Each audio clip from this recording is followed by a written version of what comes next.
Does Okay. President Joe Biden plan to seek re-election, and if so, would you run again as his running mate? As the president has said many times, he intends to run for re-election, and I will be running with him if he does. Any timeline on an official announcement? Nothing to report today. Okay.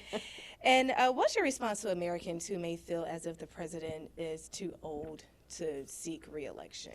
You know, I think what the American people want is a leader in their president who is bold, who puts first and foremost in their mind American families. And when you look at what our administration has done in just 2 short years, we've passed a bipartisan infrastructure law. Many have tried. Ours has been the only administration under the leadership of President Joe Biden that has achieved success, where there will now be billions of dollars going to upgrade America's roads and bridges, creating jobs in the process. I'm here today at Benedict College to talk about what our administration has achieved to put resources into states like South Carolina to have access to high-speed internet for everyone and that it be affordable. You know, 80% of the folks in South Carolina who do not have access to high-speed internet live in rural areas of the state, places where I've been. And I've talked with those mothers and those fathers and met with folks who know that they shouldn't have to drive their child to the local fast food restaurant to have access to the internet. That a senior, an elder in a family, shouldn't have to go to the public library to have access to Wi-Fi to get telemedicine help, right? So these are the things that we have achieved. We have been responsive to the needs of the people in a way that is about bringing down and lowering costs. For things like internet, for the majority of households who are low and middle income, it's going to mean a $30 discount a month. And for so many of the families here in South Carolina, it's going to actually end up being free because they will qualify for a discount that will actually turn to zero, the amount that they'll have to pay a month for internet. So that's what people want. They want that in their leaders. Thank you so much. And also, when we talk about you being here at a HBCU today Yes. in South Carolina, what is the personal significance for you being able to address students here at Benedict College, a historic college in South Carolina? Well, as a proud graduate of an HBCU, Benedict is part of the great tradition and history of HBCUs in our country. And it is about centers of academic excellence. It is about raising and nurturing these beautiful minds to achieve their God-given capacity. The graduates of HBCUs are community leaders, they are national leaders, they're global leaders. And so being here is to uplift and to honor the legacy of our HBCUs and to talk about what we need to do to continue to support them. Awesome. Vice President Harris, now that South Carolina is the first to vote in the Democratic primary, what's the administration's strategy to win over voters on both sides of the aisles, being that South Carolina hasn't been backed by a Democrat in the presidential race since 1976? Well, listen, I think that the folks who have everything at stake because of the condition and the needs of their family understand that they want to elect, and in this case re-elect, leaders who will actually get things done instead of playing political games. Again, if I think about, for example, what we've done in terms of internet access, people have been complaining about this for a long time. We're actually going to see it through and get something done. People have been talking about bringing down the cost of affordable housing.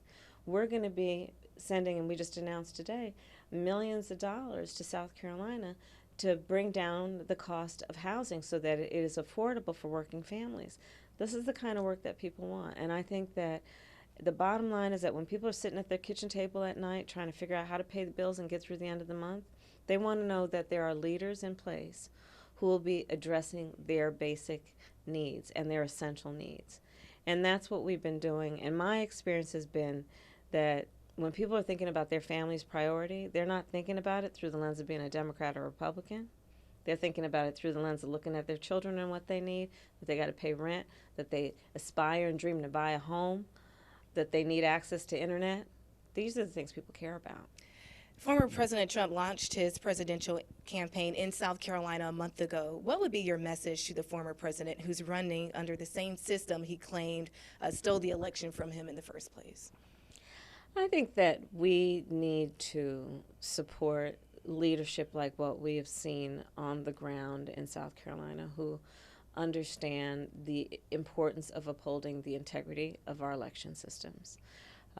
I have met and we have talked with, for example, workers who work on election day, who have in some cases faced awful threats, but believe that their civic duty to be a part of free and fair elections as part of what it means to be an American and supportive of America's democracy is of paramount importance. And I think that the people of South Carolina want to know that we're going to always look at them and let them know that if they are eligible to vote, that their vote will be counted. You recently spoke at the Munich conference about the U.S. support of Ukraine. What do you say to Americans who question the price tag and whether there is a successful strategy for Ukraine to win? So I just got back last week from the Munich Security Conference, where I met with world leaders at direct meetings with the Chancellor of Germany, with the President of France, with the Prime Minister of the United Kingdom. And I was very proud to say that I arrived in Munich with the biggest bipartisan coalition of members of the United States Congress, Democrats and Republicans, including a senator from this very state, who were there to speak with one voice about why America cares about what's going on in Ukraine. And it really boils down to this. One, the moral interest we have.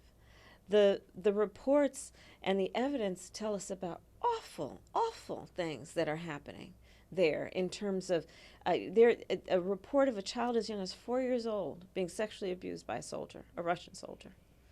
And I could go on and on, things that probably we don't want to talk about during family time on your news station. Horrible, outrageous conduct. And I know the American people would feel a sense of responsibility for our country to stand up against that kind of abuse. Not to mention our strategic interest in what's happening there. This is about standing up to say that we as Americans understand the fight for independence. And we're going to stand with those who are fighting for their independence, especially to be free from a country like Russia that is trying to take over their country by force, unprovoked. So there is a lot to be said about the strength of the American people and frankly, the willingness to stand up for principles that we hold dear. And I applaud everyone for doing that, because it is not without sacrifice. But I travel our country. I've seen Ukrainian flags fly in front of homes and storefronts all over our country. And earlier this month, you announced funding from private companies to address migration crisis. What's been the results of that program so far? So we have so far raised over $4 billion in the work that I've been doing with our private corporations, mostly with our CEOs and private corporations, to put private investment into these Central American countries from where we're seeing migration. And we've actually seen it slow down from those three particular countries. And the bottom line is that we know that we have to recognize most people don't want to leave home, and we got to give them some hope and reason to stay where they are. And part of that is about addressing some of their economic issues that cause them to flee. Vice President Harris, any final thoughts or comments to South Carolina voters watching this evening? I think that I would just want to say thank you to the people of South Carolina, because this is a state that has such a rich history that is part of the fabric of who we are and part of the culture of who we are. And there are great leaders here who continue to speak up for the needs of rural America, the needs of our HBCUs, the needs of small businesses, the needs of families. And I love coming to South Carolina because, the people here care, and they know that love of country should cause all of us to try and figure out how to work together.